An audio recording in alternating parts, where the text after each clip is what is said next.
on. Copy that, ELCOM. All systems are go for entry, descent, and landing. Stand by. Stand by.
At the dawn of the 21st century, space agencies in Europe and America began making plans to land the first humans on Mars.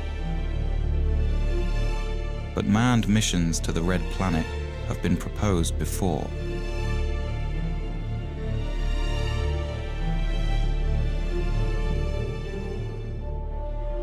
For some, Mars holds the answers to mankind's future in space. Others say Mars is too far, too dangerous, and too expensive for humans to explore. And in a world torn by troubles, some say there is no need, or will, for mankind to reach into space anymore.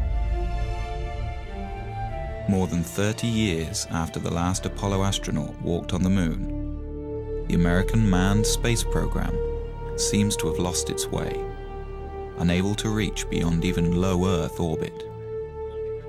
We've got a problem. NASA has been literally going around in circles with its space program for the past 30 years. Astronautical engineer Dr. Robert Zubrin has been arguing for years that sending humans to Mars is the mission the space program needs. It's time that we set goals for NASA that were worthy of the risks of human spaceflight. Mars is the next logical step in our space program. It's the challenge that's been staring us in the face for the past 30 years. It's the planet that's most likely Earth. It's the planet that has on it the resources needed to support life and therefore someday technological civilization. It's the planet that will provide us with the answer as to whether life is prevalent in the universe or exclusive to the Earth. And it's the planet that will give us the critical test as to whether humanity can break out of the planet of our birth and become a spacefaring species. In the early 1990s, Zubrin was the head of the Mars Direct program at Martin Marietta Astronautics. His team developed a mission to Mars that could be done at a fraction of NASA's projected costs. Using only existing technology, Zubrin argues that the first steps on Martian soil could be made within 10 years. There is absolutely nothing in this that is beyond our technology. We are not ready to send humans to Mars right now. We don't know how to keep them alive. There are people out there who say we can go to Mars tomorrow. One of my requirements, one of NASA's requirements, is that if we send humans to Mars, we bring them back alive. For the past 15 years, Zubrin and his colleagues have waged a campaign to convince society and the political class that humans on Mars should be the goal for NASA now. This is the story of our cold neighboring planet and the debate over whether man's fate is tied to the red world. It's the story of an engineer's journey and the battle of ideas over which direction in space will truly benefit mankind. We're at a crossroads today. We either muster the courage to go or we risk the possibility of stagnation and decay. The victor in this debate could determine the fate of mankind. Will we become a spacefaring species? Will we live on more than one planet?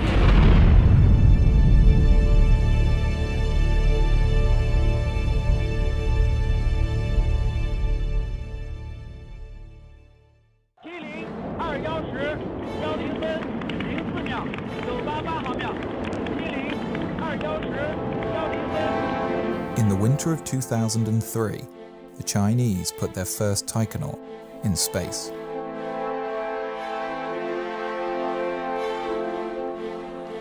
The Chinese Space Administration plans to begin a manned program of moon exploration by 2017. The European Space Agency has outlined a plan for humans to the moon by 2024 and to Mars by 2033. And the Russians, building on years of experience, are conducting tests for long-duration Mars missions. In America, with the impending retirement of the shuttle fleet and the completion of the International Space Station, the Bush administration announced in 2004 the Constellation Program, on the moon, a plan that would return Americans to the moon by 2020. But the program was never fully funded and was eventually cancelled. In 2010, the Obama administration announced its vision for NASA and human Mars exploration. By the mid-2030s, I believe we can send humans to orbit Mars and return them safely to Earth. And a landing on Mars will follow, and I expect to be around to see it. With a new timeline for humans to Mars sometime after 2035, and with administrations changing every 4 or 8 years, it is far from certain that such a plan will be realized. 20 years earlier, the first President Bush also proposed a long-term human exploration program, under great fanfare. The program quietly died in Congress a few years later. If you want to go to Mars, you cannot do it in 30 years. You can't do it in 20 years. You've got to do it in 10 years or less from program start, or you're more or less guaranteeing political failure. To date, only the Apollo moon program, which was announced in 1961 and had men on the moon 8 years later, has succeeded in getting astronauts beyond low Earth orbit.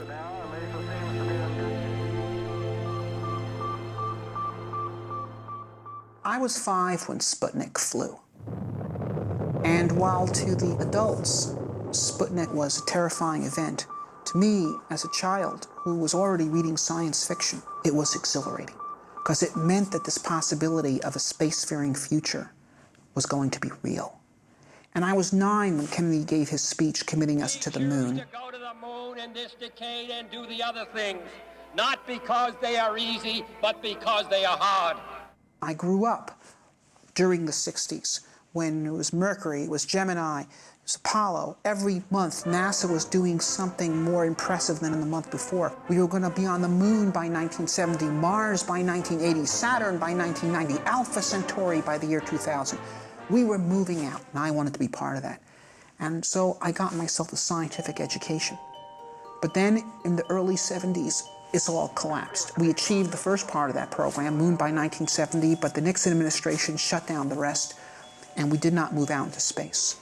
And for a while, I accepted that, grudgingly. I became a science teacher. But then in the early 80s, something hit me, and I said, I'm not going to accept myself doing less than what I had dreamed of doing when I was a boy. Zubrin went back to graduate school, getting advanced degrees in engineering and aerospace. He then went on to work at Martin Marietta, which later became Lockheed Martin, designing interplanetary missions. It was here that Zubrin's obsession with the red planet began to take hold.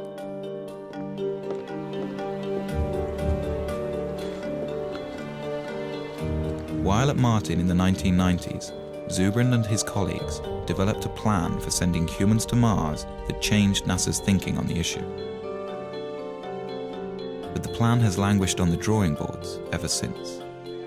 Now, as president of the Mars Society, Zubrin is at center stage in the debate over the future of manned spaceflight. Known as a smart, visionary scientist, he has authored several books on exploring space and is the self-appointed spokesman for the possibility of colonizing Mars. Mars is where the future is. Mars is the closest planet to the Earth that has on it all the resources needed to support life and therefore technological civilization. It has water, it has carbon, it has nitrogen, it has a 24-hour day, it has a complex geological history that has created mineral ore, it has sources of geothermal energy. Mars is a place we can settle. One reason for such optimism over a frozen world like Mars is evidence that 2 billion years ago, Mars was a much warmer and wetter place. We think that at one time in the ancient past, Mars was very similar to the condition of early Earth. This Martian warm age lasted for over 1 billion years and could have been a suitable environment for the development of life. If we go to Mars and find evidence of a second genesis on Mars, I think we can conclude that the universe is full of life. We can probably conclude that on some planets that life evolves to more complex forms, and I think we'd be reasonable to conclude that intelligence could also emerge on some planets as well. It really does answer the question, are we alone? And that to me is a question that transcends science. It's a philosophical, societal, as well as scientific question. To me, that's the big prize. That's why Mars is interesting. That's why human exploration makes sense. Space programs are often criticized for the huge sums of money they require. Although the American space program is less than 1% of the federal budget, a human mission to Mars may have to wait for better times. There are those who say that we have many problems to deal with here on Earth, and we need to postpone ventures such as the human exploration on Mars until these problems are solved. Well, there were many problems in Spain in 1492, and there still are. There are problems that need to be dealt with here on Earth and should be dealt with. But we also have to think of the future. We also have to think about opening up new volumes in human history.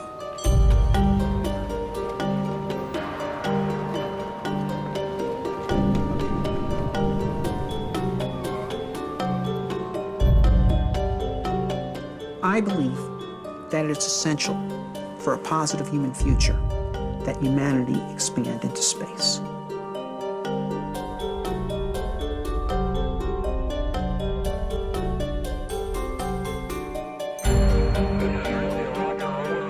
The greatest value that we got out of Apollo was the creation of intellectual capital through the inspiring of millions to go into science and engineering to be part of the great adventure of human expansion into space. There's a phrase that happened with the Apollo program, which was, if we can go to the moon, we can, and then everybody's filled in whatever they were interested in. Build mass transit, cure cancer, do this, do that.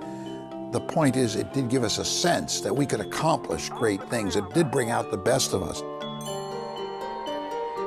We excited a generation of engineers and scientists. The generation that built the computers and cell phones and all the technology everybody uses today and takes for granted. If we set humans to Mars as our goal, we'll get millions of new scientists that will create new inventions, new industries. This is the enormous payback, and we can get it if we set the kind of challenge that will inspire the youth. To Zubrin, civilizations, like people, thrive on challenge and decay without it. We have everything we have today because of our predecessors who had the courage to leave the world of the known and go out into the wilderness and build new cities. And if we stop being people like that, then we will hand down much less to our posterity than our ancestors handed down to us. So there's the choice in life. One either grows or one decays. Grow or die. I think we should grow. History proves that we have never lost by pressing the limits of our frontier. In the summer of 1989, the first President Bush announced the Space Exploration Initiative, directing NASA to draw up long-term plans to get humans back to the moon and begin developing a program of manned Mars exploration. At Martin Marietta, Zubrin and his colleagues looked forward to moving NASA's space program outwards after 2 decades in low Earth orbit. Of course, we were very excited when Bush made his call saying that he was making a national commitment to implement such a program. NASA assembled a large team to take on the space initiative. In 90 days, the team developed a 30-year plan that required an enormous buildup of space infrastructure. What the NASA bureaucracy decided to do was basically design the most complex mission they possibly could in order to make sure that everyone's pet technology would remain mission critical, which is the exact opposite of the correct way to do engineering. First, NASA would triple the size of the planned space station and add enormous hangars, as well as free-floating fuel depots, checkout docks, and crew stations. Then, on the moon, they would construct more shipbuilding facilities, bases, and depots. Next, the moon crew would construct the Mars ship, a huge craft dubbed by its detractors as Battlestar Galactica. This ship would carry everything to Mars over an 18-month flight. Once in Mars orbit, a small group would descend to the surface, spend a few days, then plant a flag in the ground and go home. The plan became known as the 90-day report. To those of us at Martin who had been engaged in designing Mars missions, when they saw the monstrosity of complexity of the 90-day report, we were dismayed, and it was readily apparent to anyone with any insight that that program would fail politically. The plan was submitted to Congress. The estimated cost, $450 billion. The legislators went into sticker shock. This would have been the single most expensive program for the United States since World War II. By the end of 1990, Congress had refused all requests for SEI funding.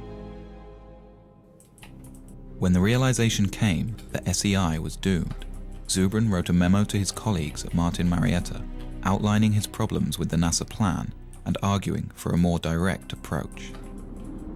Zubrin favored launching a Mars mission directly from the surface of Earth, using only existing rocket technology. This negated the need for a lunar base and avoided the complexity and cost of building ships in space.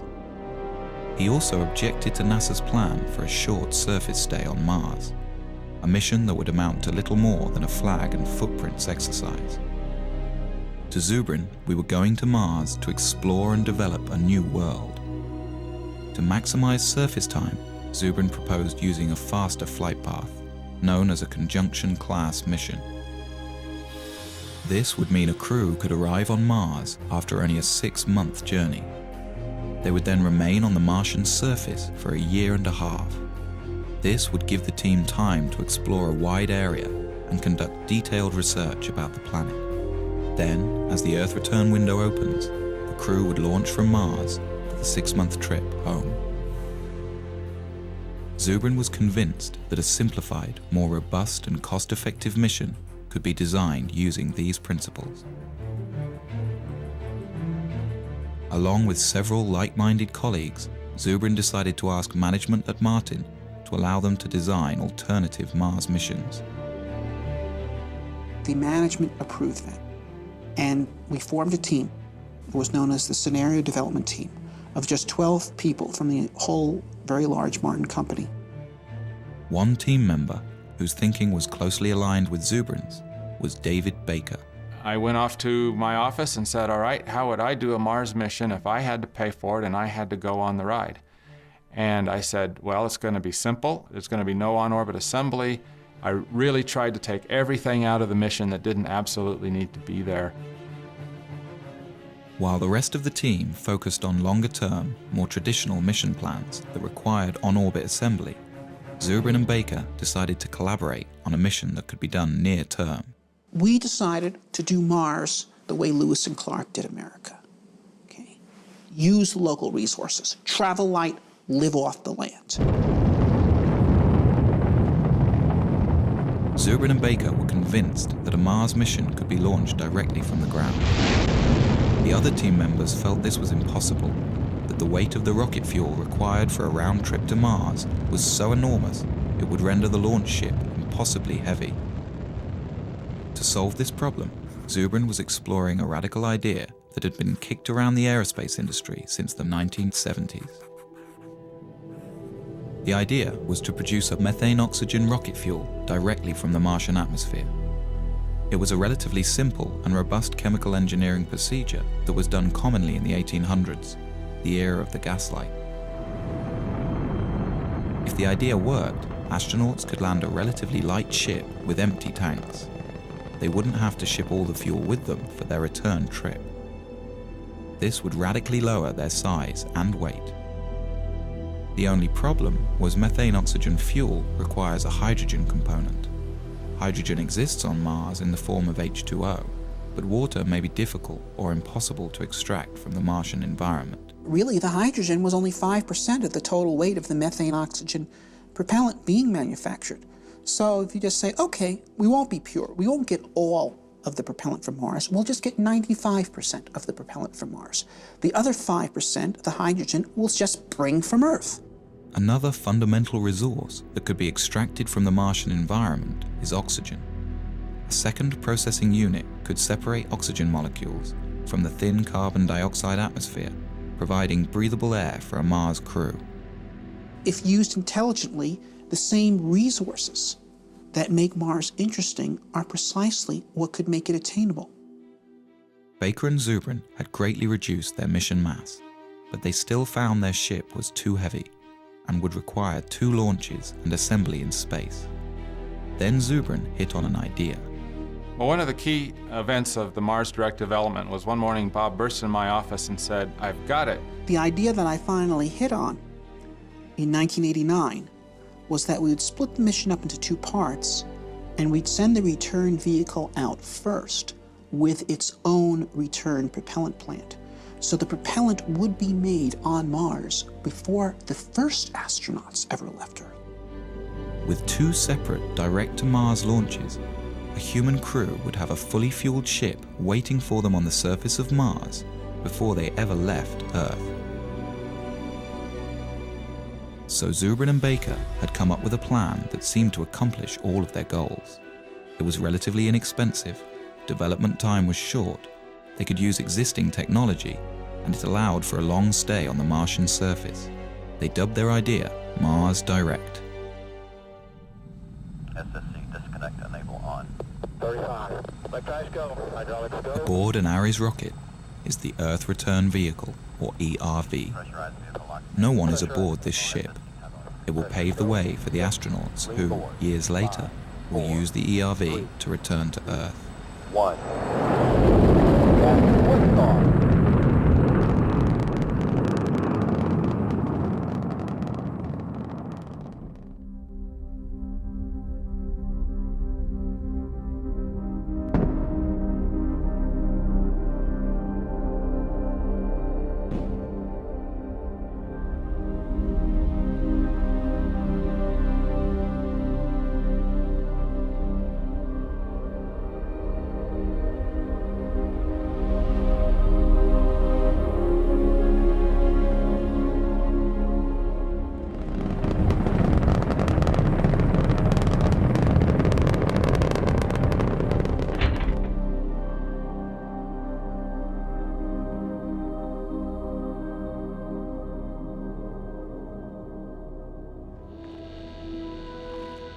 On its second day, the ERV deploys a small nuclear power reactor.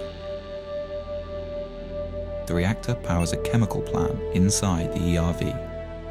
The plant will produce the methane-oxygen rocket fuel for the launch home.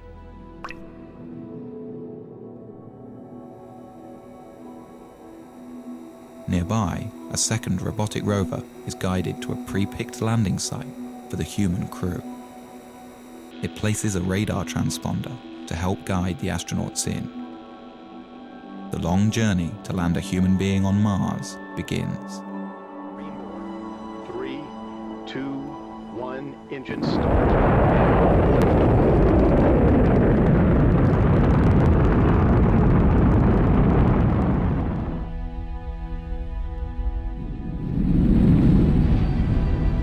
Carrying the most skillfully assembled flight team in history, 4 astronauts begin their 2.5-year mission to the Red Planet. This will be the first time a human has gone beyond the Earth-Moon system, 250 million miles farther than any person has ever been.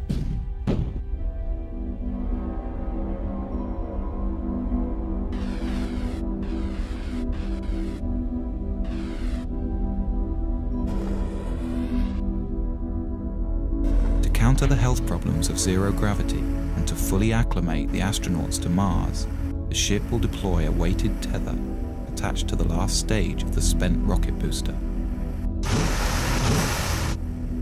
By thrusting the ship into a rotational spin, the counterweight of the rocket will create centrifugal force and thus artificial gravity. The crew will be able to live with their feet planted firmly on the floor during their 6-month transit. But the HAB is not entirely alone on its journey. Just ahead of it is a second ERV, identical to the first. Launched just a few weeks prior to the HAB, it will prepare the way for a second human crew that will follow 2 years later. It can also function as a backup for the first mission, if anything should go wrong.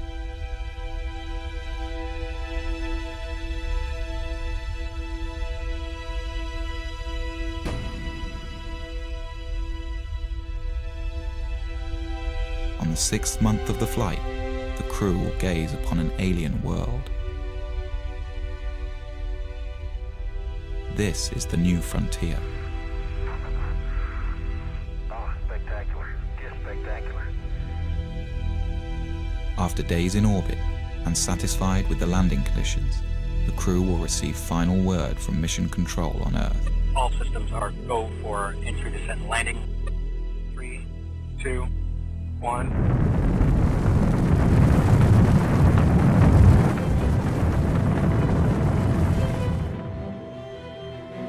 It will be a tense 40 minutes before people back on Earth get the signal from Mars and know if everything has gone well.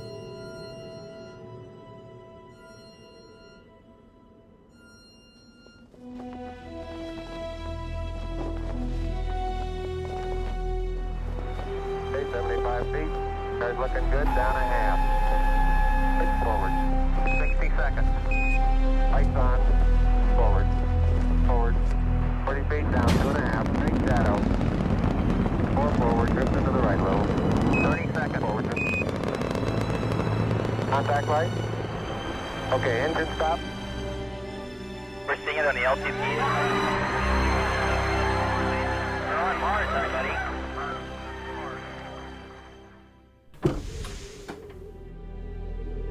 For more than 500 days, the astronauts will live on Mars and embark on one of the greatest journeys of discovery in the history of science. Will they find life? Or the fossilized remains of past life?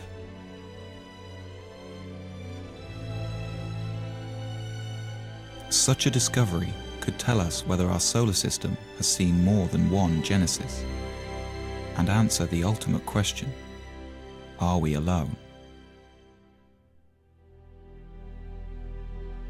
In any case, these explorers will be learning how feasible the colonization of Mars really is, and whether or not mankind has a future among the stars.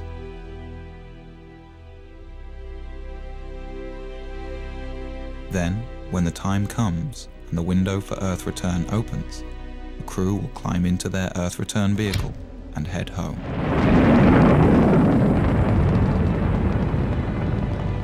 They will arrive home heroes, the first to stretch the limit of man's expanse from one planet to another, their names added to the list of great explorers of new worlds. In their footsteps, others will follow.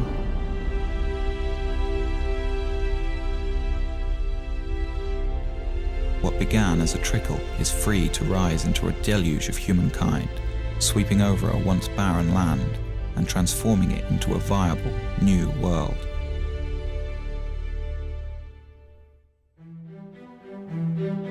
When Baker and Zubrin presented Mars Direct to their bosses at Martin, they expected the worst. To their surprise, management was excited about it. They liked the fact that everything needed was relatively simple and near-term. As time went on, Martin Marietta embraced Mars Direct as their creation and put Bob and I on an airplane to several NASA centers to present Mars Direct and try to build some momentum for it. Baker and Zubrin flew to the Marshall Space Flight Center in Huntsville, Alabama. This had been one of the original design hubs for the Apollo moon landings, but recently many of the engineers had become demoralized by the failure of NASA's SEI program. Tag team style, Baker and Zubrin presented their alternative mission architecture.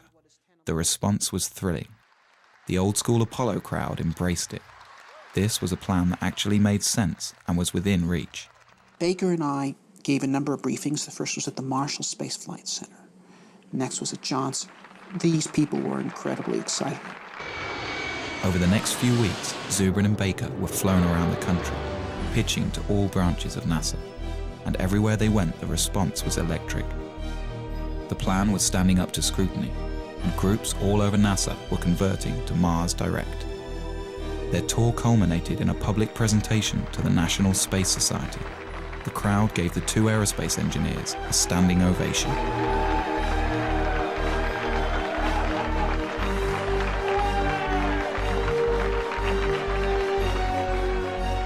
A week later, the story was in newspapers around the country.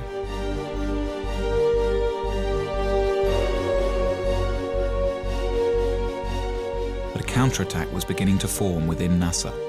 The space station teams and many in the advanced propulsion groups were against the idea. Since Mars Direct didn't need their programs, they felt under threat. As quickly as doors opened for Zubrin and Baker, they began to close. NASA didn't want to pursue a Mars mission at that time. They didn't want to be derailed by a bunch of Mars fanatics that thought that their idea of what NASA should do should overwhelm what NASA thought NASA should do. What we did in Mars Direct was literally come up with the leanest solution, the one that involved the least spending on an assortment of technologies and infrastructural elements, including, for example, we made no use whatsoever of the International Space Station. And so people involved in all those programs were very upset because we were showing that you could go to Mars without their program being required. And they felt that we were de-justifying them. The NASA administration rejected Mars Direct. The two engineers were outsiders again. But Zubrin remained determined. Bob had grabbed hold of it, and I could see that it was his, and no matter what I did, he was going to do what he was going to do. And he was going to be a proponent for it and push it, and I really saw my role sort of evaporate. It's a little bit like being a dim planet next to a bright star around him in terms of his enthusiasm, and you really can't compete with that. All you can do is decide how you're going to deal with it. By February 1991, Baker quit Martin to start his own firm. Zubrin battled on. For the next year and a half, Zubrin tried to get NASA to pay attention, giving speeches, writing papers, but Mars Direct's time seemed to have passed.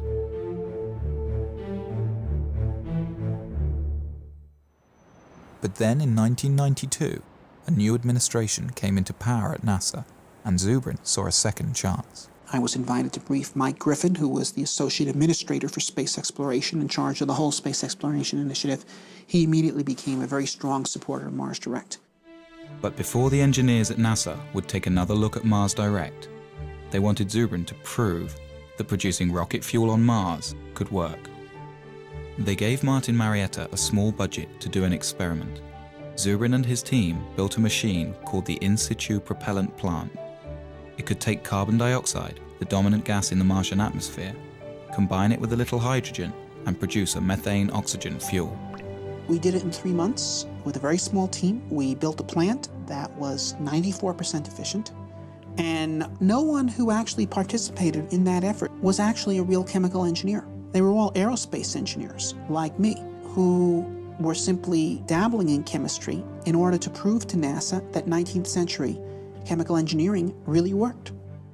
With the experiment a success, the administration had Zubrin give detailed briefings of the mission plan to the engineers at the Johnson Space Center. They liked it, but had some problems. Dave Weaver was the lead mission architect. There were a number of things that we were concerned about with Bob Zubrin's mission. First of all, we thought his estimates of mass were probably too optimistic. Didn't have sufficient margins for a variety of things, not the least of which would be things like provisions for the crew, the amount of water that would be required. We thought his ascent vehicle was very large, which meant his power requirements, his propellant requirements were much larger than needed to be. His trip times out were too long, and that for very little effort you could get them shorter. The other problem was the size of his crew. He had a 4-person crew. I think virtually every study that's been done says that a 4-person crew for a 3-year type of mission is probably not realistic. Weaver took Zubrin into his office, and the two men worked out compromise mission architecture. First, Weaver wanted 3 launches for every mission instead of 2. The first year, 3 ships would launch: a MAV, Mars Ascent Vehicle, an unoccupied HAB, and an ERV, Earth Return Vehicle. The HAB and MAV would land on the surface and begin producing fuel for the return flight and air for the crew. These craft would spend 2 solitary years on Mars, allowing NASA to test all of the systems before sending a human crew. Then, in the 3rd year, 3 more ships would launch, this time with the HAB occupied by astronauts. The other 2 ships are for a future mission, unless needed as a backup for this crew. Once on Mars, the team could also utilize the first HAB. Then, after a 1.5-year stay, the crew would climb aboard their small capsule and rendezvous with the return ship. This ship would carry them back home in a roomier environment than Zubrin's ERV. Zubrin called the plan Mars Semi-Direct. NASA called it the Design Reference Mission. They had a larger crew than we had. They had bigger ships. They had more equipment. They had heavier equipment. So they had to do the mission in 3 launches instead of 2, but it was done with the same principles of Mars Direct. The plan was subjected to the same cost analysis that tagged the 90-day report with a $450 billion price tag. The Design Reference Mission came back at a fraction of the cost, $55 billion. Spread out over 10 years, it could be done within NASA's existing budget. The plan made the cover of Newsweek. Here was a mission architecture that was affordable and could be done today with existing technology. But NASA's astronauts have not left low Earth orbit since.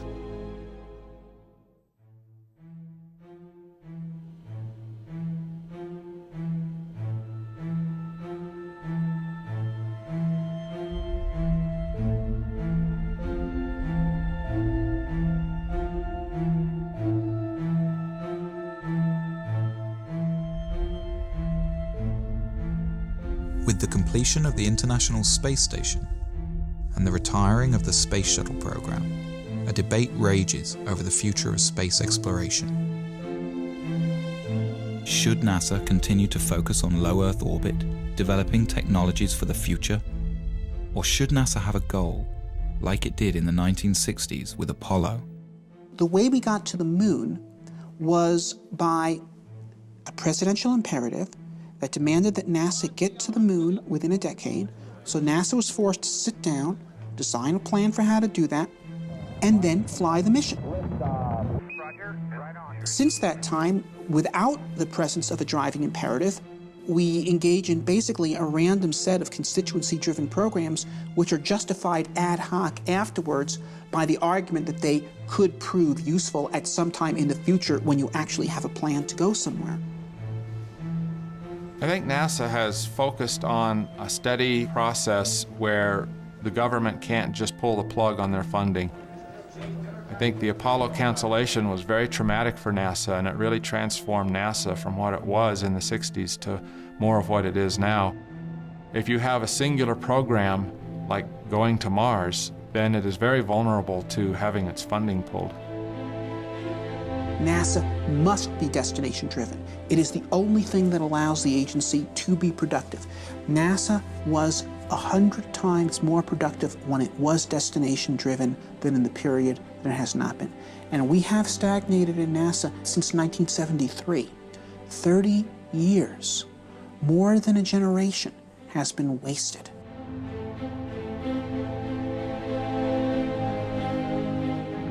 The American space program's been stagnant for 30 years. There's a once-in-a-generation shot right now to get it moving again by giving it a goal that'll take it somewhere. So the stakes today are high. And if you ask me if I am nervous right now, I am. Dr. Zubrin. Why is NASA stuck in low Earth orbit? The problem with NASA's lack of current achievement is not money. The problem is lack of focus, it's lack of a goal. It shouldn't be humans to Mars in 50 years. It should be humans to Mars in 10.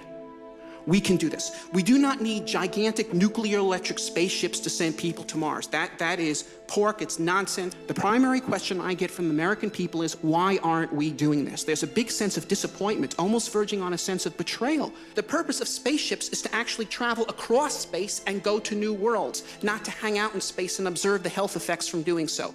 Dr. Zubrin, in your testimony, you were very passionate on it, but you also were mad. You're mad we haven't done this, or that this vision has been stolen from a generation? I guess you could say that. It's like Columbus coming back from the New World and Ferdinand and Isabella saying, so what, forget it, burn the ships. Okay, that's what has happened in this country.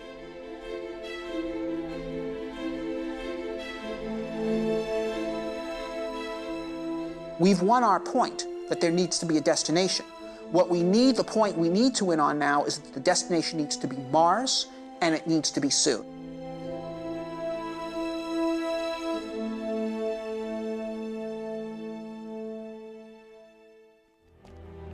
The movement to send humans to Mars in the near term began at the University of Colorado in 1978. A graduate student in astrogeophysics named Chris McKay gave a small seminar on the possibility of introducing life to Mars. I got interested in Mars in graduate school. I entered graduate school the same year that Viking landed on Mars and sent back these images, and it sent back data that showed all the elements needed for life are here on this planet, and yet there's no life here. I thought, that's odd. It's sort of the lights are on and nobody's home. And I thought, well, that's curious. So some of my other grad students and I, we sort of got together to talk about, well, if there's no life on Mars now, could we put life there? And that evolved also into the question, well, maybe there was life in the past, and we could find fossils, evidence of it. Well, how would you do that? Well, you do that by sending people there. Together with fellow graduate students, the group decided to put together a small conference to discuss the matter of human Mars exploration. We basically just started a forum. We invited everybody from all the NASA centers and from all the universities that were involved in it, and they all came. And it really was, in retrospect, I realized a very important step toward building a consensus for human exploration of Mars. In 1996, I published my first book, The Case for Mars, and the response was phenomenal. I got 4,000 letters from all over the world. I had Parisian bankers and 12-year-old kids in Poland and firemen from Saskatoon and astronauts, and they're all writing me and saying, how do we make this happen?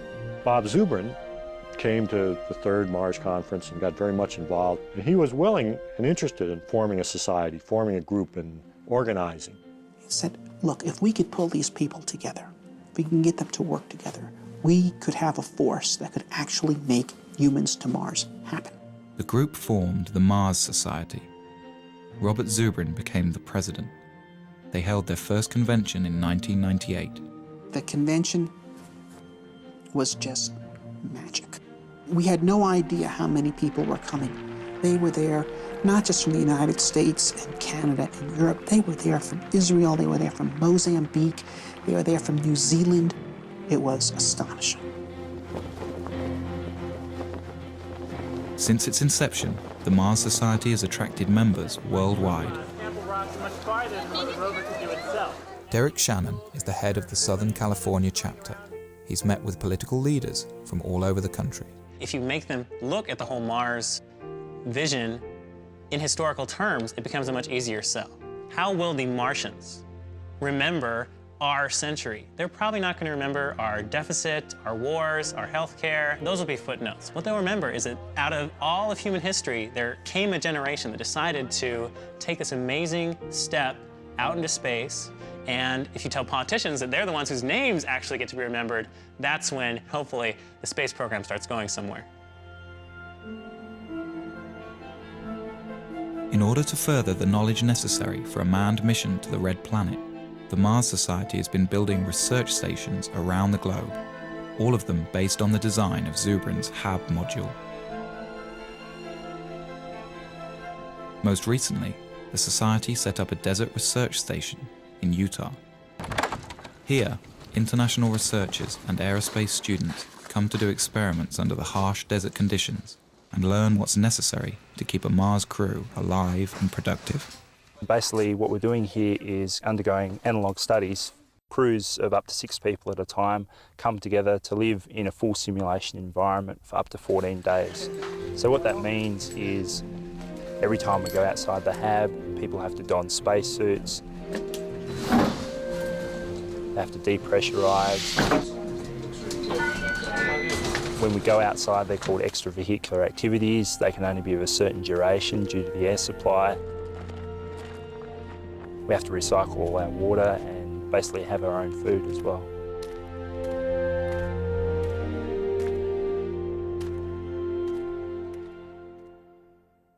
It's great to fantasize, but it's another thing when you have to put it together, when the nuts have to fit the bolts.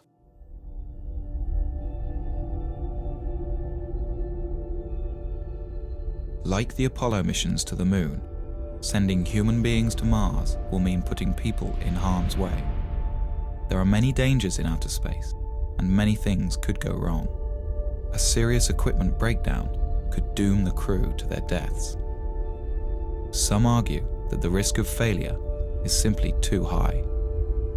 You know, back in the days when medieval man was looking out from Europe and thinking about exploring the world was unknown, and map makers populated their maps with dragons. We've got the same thing today.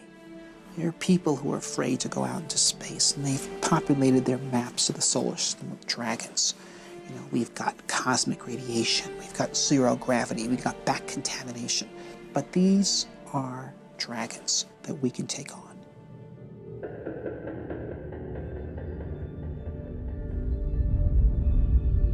There are 2 kinds of radiation astronauts must contend with in outer space: solar flares and cosmic rays.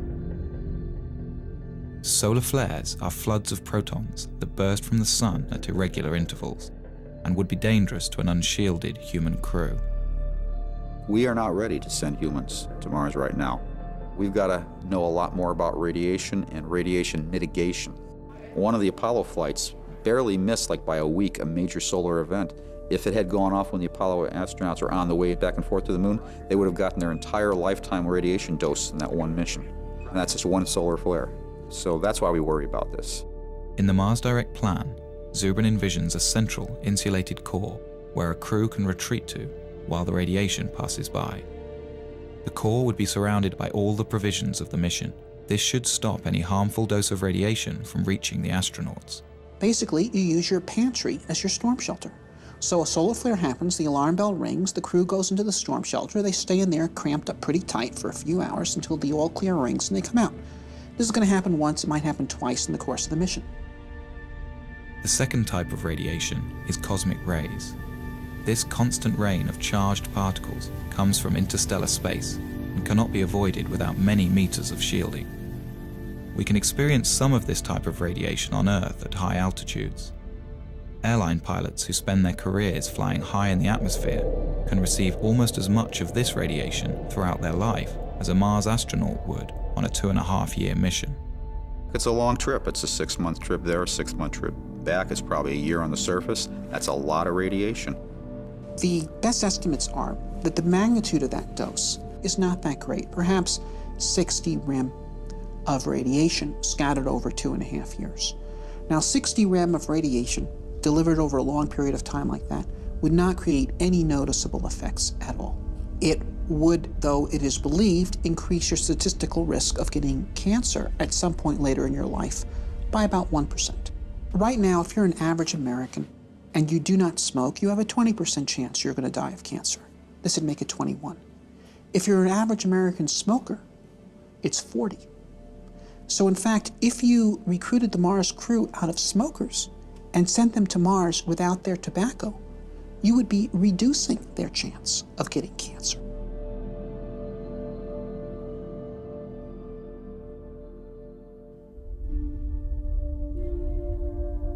With the immense distance from Earth, never before experienced by a human being, with the constant dangers of outer space surrounding their small, life-sustaining craft, and with nowhere else to go, the psychological impact on a crew could be severe. Fear is real. I mean, it would be, to me, abnormal for a person to not feel the fear of getting on a rocket and launching into space and going to Mars. So I think fear is a very normal thing that all astronauts, in fact, are supposed to have. And I would be afraid to fly with someone who does not have fear. Some psychologists worry that cabin fever could set in, and the crew might literally go crazy. The human Mars mission is a more rigorous and difficult condition than most of us experience in daily life. But it is hardly a more difficult situation than many people have endured throughout human history. We could compare the Mars crew to the crew of 19th century or prior sailing vessels, many of whom were away from home for 3 years or more than 3 years, under conditions in which they're eating extremely bad food, without any medical knowledge to support their health, commanded by brutal officers. In every respect, the crew of a human Mars mission, with the full support of mission support and the whole world cheering for them and great rewards awaiting for them in life upon their return, is in a vastly superior condition. The Mars Direct crew will spend most of their time inside the 2-story hab, carefully designed to promote psychological well-being despite the confinement. The space where I think everybody would spend the most time, just like a lot of homes on Earth, would be the galley wardroom area. There would be chairs, a table, and some kind of large screen for entertainment. You would have individual staterooms about 4 or 5 feet wide. The ability for them to communicate with loved ones, with colleagues on Earth, I think will be almost unlimited. A Mars crew will need to be carefully chosen and thoroughly tested to ensure their ability to handle the extreme isolation. Wow, what a place. What a view, isn't it, John? It's absolutely unreal. John Young, who went to the moon, used to say that he could cover the Earth by just lifting his thumb up to it. And he says that when you go to Mars, you are going to redefine the concept of loneliness. And so it is very important that the crew be well-balanced and well-chosen so that they can support each other. Whoever gets picked to go, they will have to learn to live together for 2.5 years. If you put out a call for volunteers for the first crew to Mars, they'd be lined up coast to coast. Most people recognize what's left after you go is the good you left behind.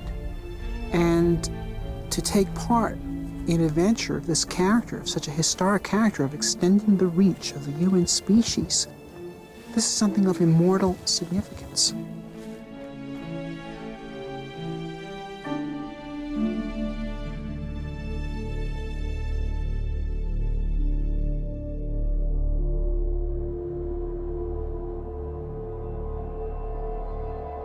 One of the most bogus threats associated with the Mars mission is the so-called back contamination issue, which is this notion that you go to Mars and discover these virulent disease organisms that you bring back to Earth and destroy all life on Earth. If we discover life on Mars, One fear is that our Earth biology will have no defense against possible Martian pathogens. Some argue that missions to Mars cannot be risked until we can prove Mars is free from harmful contaminants. This is completely nonsensical. There's natural transfer of material from Mars to Earth all the time. We get around 500 kilograms of unsterilized Martian rocks landing on Earth every year, and they have been doing so for the past 3-4 billion years. And so if there were Martian organisms that could contaminate the Earth, they've already done so. Although the prospect of Martian diseases seems remote, lawmakers have required that NASA create elaborate protocol to ensure that any extraterrestrial material stays contained. And like the Apollo astronauts, who spent 17 days in quarantine after their return from a sterile moon, a Mars crew will have to be thoroughly tested for any harmful Martian pathogens. The probability is infinitesimally tiny. But nevertheless, this is our home planet and it's extremely important and we have to protect it. The idea of a pathogen on Mars is clearly ridiculous because there is no megafauna or megaflora on Mars for pathogens to infect. So it is impossible to propose a credible life cycle for a Martian pathogen. The diseases that afflict us have been co-evolving with us and our ancestors and near relatives for the past 3 billion years, and they are specifically designed to live inside the habitat of the human body and to overcome its defenses, and they've been engaged in an arms race with the human defenses for those 3 billion years. This is why humans do not get diseases from distantly related species. For example, I don't know of any person who has ever contracted Dutch elm disease, and trees don't get colds.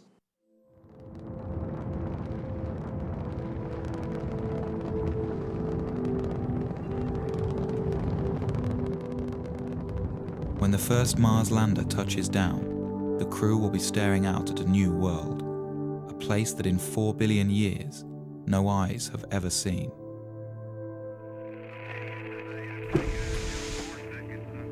The crew won't be alone. Millions of television viewers back home will be watching as the first man or woman places their footprint into the rust-colored soil. The crew will savor these moments, for here, someday, a new branch of civilization might begin, and future Martians will remember and celebrate this day.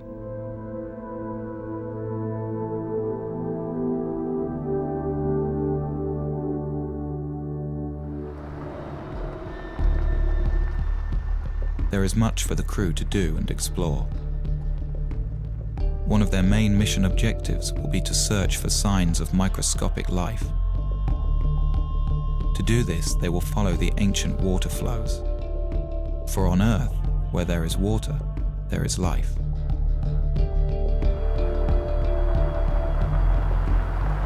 To help the crew in their search, they will have a pressurized rover that allows them to explore in a comfortable shirt-sleeve environment.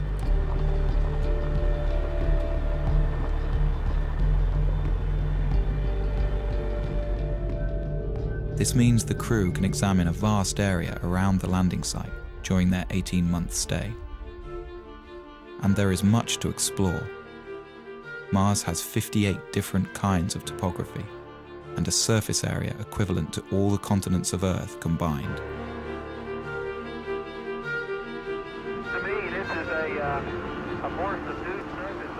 If these explorers can uncover the fossilized remnants of indigenous Martian life, they will redefine mankind's understanding of its place in the universe.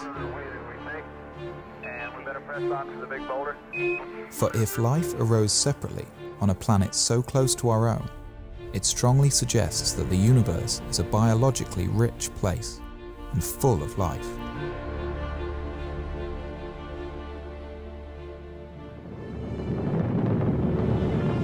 For some, the ultimate question of Mars, though, is will there be human settlements on the planet? Will Mars become a new branch of human civilization?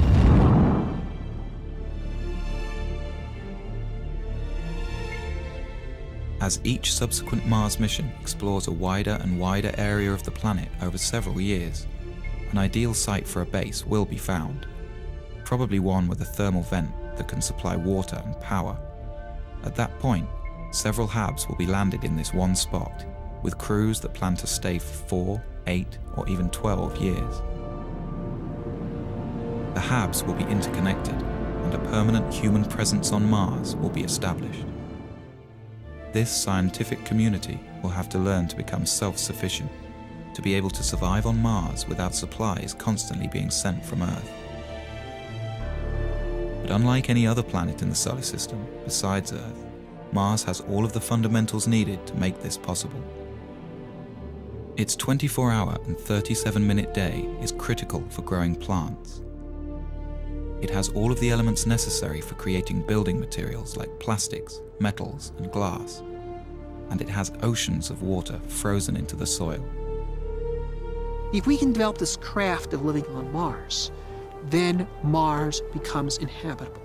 Not immediately physically, but intellectually. I mean, look, what determines whether an environment is habitable or not? Is Colorado habitable? We're not naturally adapted to live in Colorado. We're tropical animals. No one could survive a single winter night here without technology, such as clothing, efficient use of fire. We invented our way into becoming people that could colonize such hostile environments.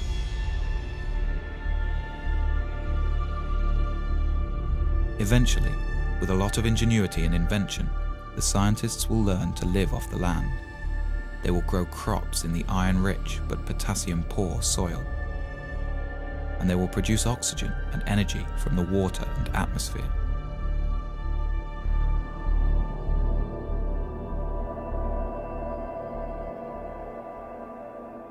Sooner or later, children will be born, the first true Martians. They will grow up to see Mars as their home. With time, more and more people will arrive. These won't only be scientists, but settlers, people who plan to stay.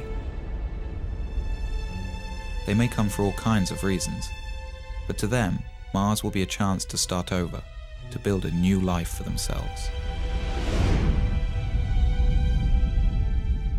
The well of human social thought is not exhausted by the present age, and I don't think will ever be exhausted. There will always be people with new ideas on how humans should live together. With Mars so far away, the hold of Earth governments on their colonies will be tenuous. The Martians will need to govern themselves. Mars is not going to be a utopia. Mars is going to be a lab. It's an open frontier. It's a place where things are going to be tried out. I think we'll see a lot of noble experiments on Mars. Perhaps some of these Martian colonies with their novel ideas based on the best thought the 21st century has to offer, maybe they'll find ways in which humans create societies that are more humane and offer more opportunity for human potential.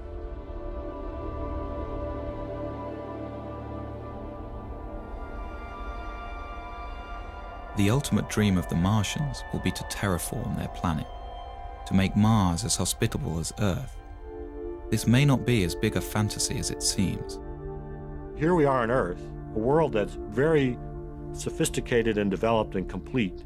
And anything we do is just a subtraction. It's because we live in such a biologically rich planet. When we go to Mars, we have an opportunity that we don't have on Earth. Here's a planet that's died. Here's a world that's not full of biology, probably doesn't have any at all. Well, there, we can actually do something to help. Once there are large human settlements on Mars that will have significant industrial capability, we could actually start addressing ourselves to the question of transforming the Martian environment itself, terraforming Mars, as it's called, because Mars was once a warm and wet planet, and it could be made so again through human engineering efforts. With daytime temperatures in the Martian tropical zone averaging around 0 degrees centigrade, and with an atmosphere only 1% as thick as Earth's, exposure to these elements by a human without a spacesuit would be instantly fatal. The first step to terraforming Mars and bringing it back to life will be for the Martian colonists to warm up their planet. Well, we know how to warm up planets. We're doing it on Earth. by putting gases in the atmosphere. On Earth, it's not a good idea to warm up the planet. The temperature was just fine, thank you. We don't need it any warmer here. But in principle, if you could trap the sunlight reaching Mars today, every single photon that's hitting Mars would warm up in about 10 years. Well, obviously you can't trap every single photon that's hitting Mars, but you can trap about 10% of them with the greenhouse effect. So that would imply that Mars could warm up in about 100 years. Well, 100 years is a long time, but it's not astronomically long. One idea is to build small, automated factories that produce super greenhouse gases with no ozone-depleting side effects. Although these gases would be unwelcome on Earth, for the Martians they would be an efficient way to trap heat. Then within a few decades, we would raise Mars by more than 10 degrees centigrade. And if you did that, that would cause massive amounts of carbon dioxide that is currently adsorbed into the Martian soil to start to outgas. Carbon dioxide is also a natural greenhouse gas. As it builds up in the atmosphere, more and more heat will be trapped, which will in turn cause more CO2 to outgas. The process will become automatic, and as the atmosphere thickens, Mars will eventually reach a state of equilibrium and stay warm naturally.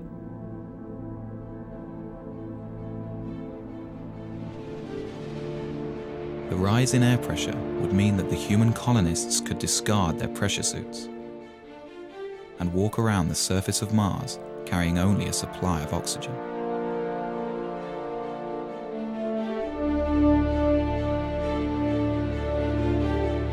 And as the temperatures rise on Mars, water frozen into the soil will begin to melt out. And for the second time in its history, Mars would have liquid water on its surface. Dry Martian rivers will start to flow. Seas will rise, and there will be rain clouds in the skies.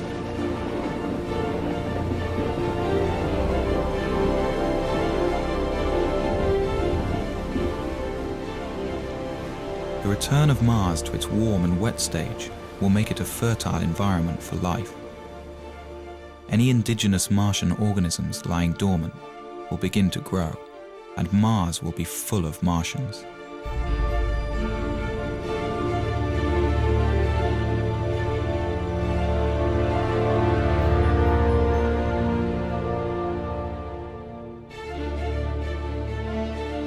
If no native life emerges, or that life is all dead, then humans could begin addressing the idea of bringing life from Earth. At first, it would be simple organisms, perhaps genetically engineered, that would thrive in the Martian environment. Then more complex plants could be introduced. The plants would be right at home in the carbon dioxide atmosphere, and with no competition and a whole planet to cover, they could transform Mars into a green world.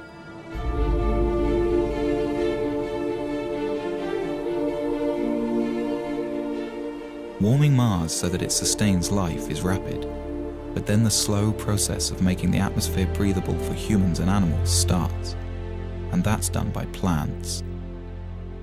Although the process will happen naturally, if the colonists can't find a quicker way, it will take tens of thousands of years. This is a philosophical debate. Many people think the universe has a big sign on it that says, "Do not touch." Leave it alone. It was made this way. It is not in our purview as human beings to change anything. I can respect that view, although I disagree with it. I think the universe has a big sign on it that says, "Go forth and spread life." Because when I look around the universe, I think life is the most amazing thing we see. It is just incredible. And we human beings are uniquely positioned to help spread life from this little tiny planet, which it seems to have been started on, beyond. And that's our gift. Earth's gift to the universe, I think, is the gift of life.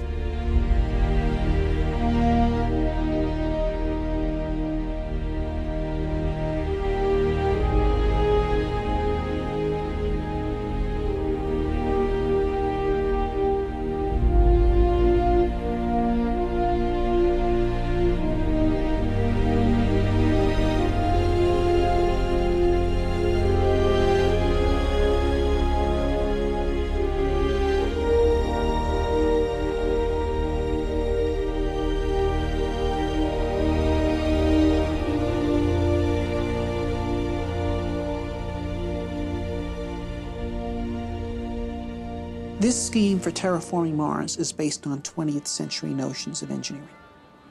I don't think it is how Mars will actually be terraformed. What you have here is a 20th century mind trying to address a 22nd century problem.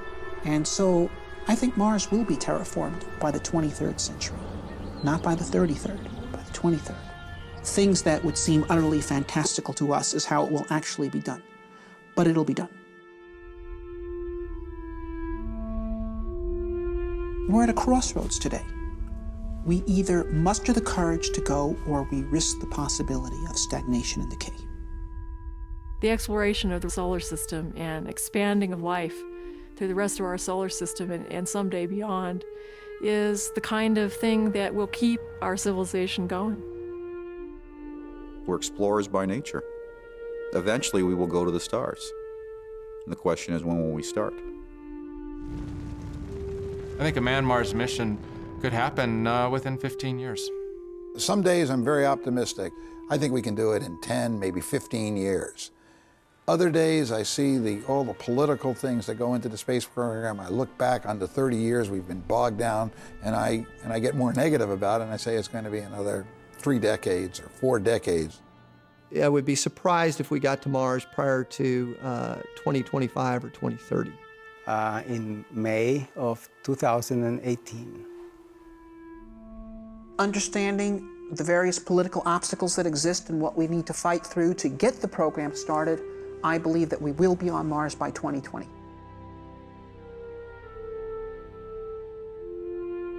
You have to believe in hope. You have to believe in the future. There are more and more people coming around to the point of view that a positive future for humanity requires human expansion into space. We will eventually break through the forces of inertia that have been holding this thing back.